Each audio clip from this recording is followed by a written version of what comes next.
सच्चिदानन्दरूपाय भक्तानुग्रहकारिणे मायानिर्मितविश्वाय महेशाय नमो नमः।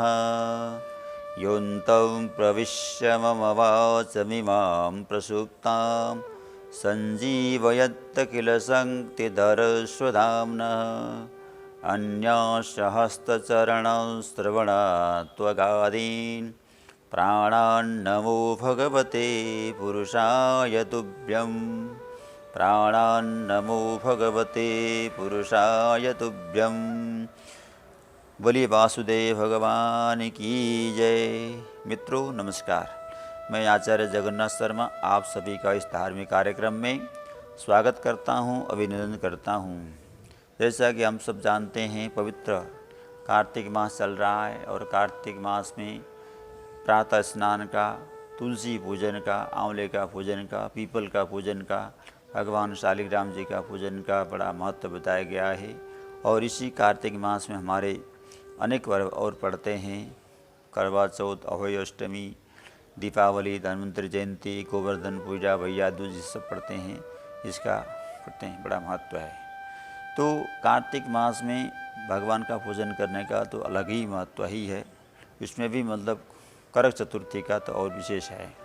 प्रत्येक महीने की कृष्ण पक्ष में चतुर्थी पड़ती है, उसको हम गणेश चतुर्थी के नाम से भी जानते हैं। भगवान गणपति जी का विशेष पूजन होता है। 12 महीने में 12 प्रकार की चतुर्थियाँ हैं और उसमें कार्तिक मास में कृष्ण पक्ष में पड़ने वाली चतुर्थी को करक चतुर्थी अथवा लोक भाषा में करवा चौथ बोलते हैं।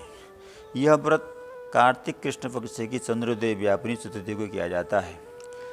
रात्रि काल में कृष्ण पक्ष की चतुर्थी के दिन रात्रि काल में चंद्रोदय होने पर किया जाता है। चंद्रमा उदय होना जरूरी है। यदि वह 2 दिन चंद्रोदय व्यापिनी हो अथवा दोनों दिन ही न हो तो मातृ विद्या प्रशस्यते के अनुसार पूर्व विद्या लेनी चाहिए। तो इस बार मतलब करवा चौथ का व्रत भी आ रहा है और मतलब जो है सौभाग्यवती स्त्रियाँ इसको करती हैं।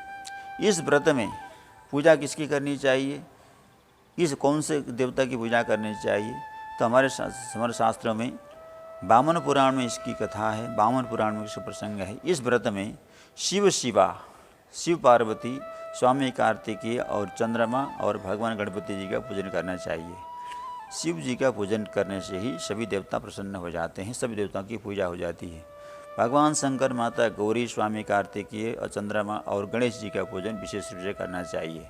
और नैवेद्य में भोग लगाने के लिए काली मिट्टी के कच्चे करवे में चीनी की चाशनी डालकर बनाए हुए इस प्रकार के मिष्ठान को भोग लगाना चाहिए अथवा घी में सेके हुए और खांड मिले हुए आटे के लड्डू अर्पण करना चाहिए। इस व्रत को विशेष करके सौभाग्यवती स्त्रियां अथवा उसी वर्ष जिनका विवाह हुआ है, इसी वर्ष जिनका विवाह हुआ है, ऐसे कन्याएं, लड़कियां व्रत को करती हैं। अपने पति की दीर्घायु के लिए, उनकी सुख समृद्धि के लिए, अपने पति की लंबी आयु के लिए भगवान की पूजा करना स्त्रियों के लिए ये व्रत अनिवार्य व्रत है और अच्छा व्रत है। माता गौरी जी ने भी भगवान शंकर को प्राप्त करने के लिए व्रत किया था, जैसा कि हरितालिका व्रत में बताया गया है।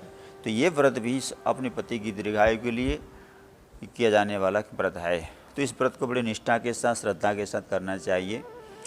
और मध्याह्न काल में भगवान शंकर, माता गौरी जी, कुमार कार्तिकेय भगवान और भगवान गणपति जी का पूजन करना चाहिए। और रात्रि काल में जब चंद्रमा उदय हो तो चंद्रमा उदय होने के बाद चंद्रमा को अर्घ्य दिया जाता है, दीप जाता है, तब जाकर के इसका व्रत पूर्ण होता है। इस व्रत को निराहार करने के लिए बताया गया है कि निराहार दिन भर कुछ भी न खाएं। हो सके तो आप जल भी ग्रहण न करें। यदि आपको शरीर श्वास दे रहा हो तो आप निराहार रहें, और शरीर साथ नहीं दे रहा तो कम से कम जल का आहार लें, क्योंकि शरीर माध्यम कुल धर्म साधनम। शरीर ही अगर स्वस्थ नहीं रहेगा तो हमारे धर्म कर्म कैसे होंगे। इसलिए शरीर के ऊपर ध्यान रखें। बस ये है कि मतलब जो कुछ भी हो, किसी तरह हो, व्रत टूटना नहीं चाहिए, इतना ध्यान रखना चाहिए। इस व्रत को मतलब जिनका विवाह हो गया है वो करती हैं, और जिनके पति विदेश में रहते हैं तो भी उनको, उन स्त्रियों को व्रत करना चाहिए। उनके पति जहाँ भी रहते हों, साथ में हो या न हो, उनको व्रत करना चाहिए, तब जाके उनको पुण्य प्राप्त होगा। व्रती को चाहिए, जिनको व्रत करना है उस दिन प्रातः सवेरे जल्दी उठना चाहिए, सूर्योदय से पहले स्नान करना चाहिए।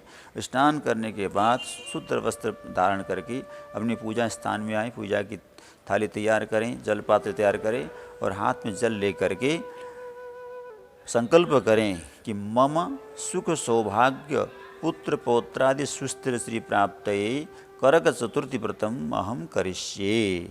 ये संकल्प करें, यानी जल छोड़ें। फिर पूजा की तैयारी करें।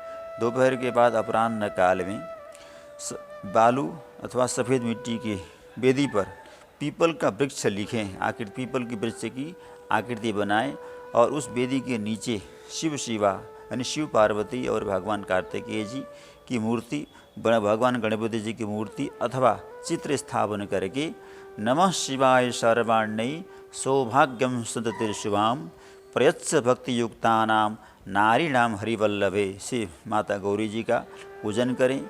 अब फिर ओम नमः शिवाय शंभाय, श्री नमः शिवाय शंभाय महेश्वराय नमः, संकर्षणाय नमः, पिनाकपाणिने नमः, पशुपतये नमः, पशूनाम पतये नमः, मृत्युंजयाय नमः। इन मंत्रों से भगवान शंकर का पूजन करें।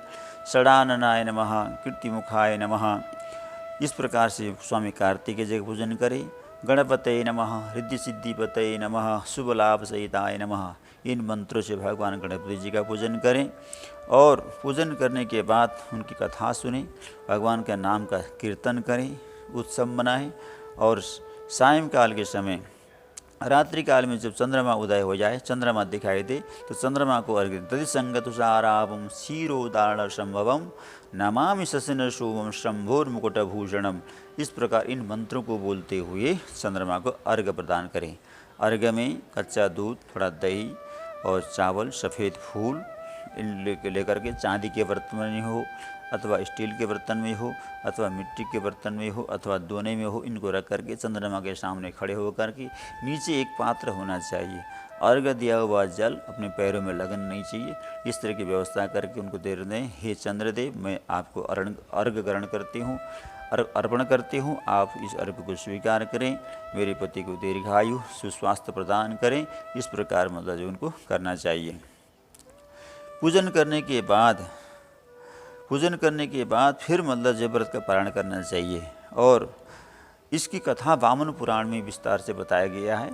इसका सारांश ये है कि शाकप्रस्थपुर की नगर में एक वेद धर्म नाम के ब्राह्मण रहते थे।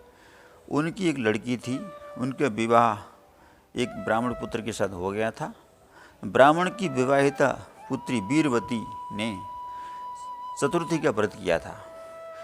नियम यह था कि चंद्रोदय के बाद भोजन करें, परंतु उसका व्रत का अभ्यास नहीं था।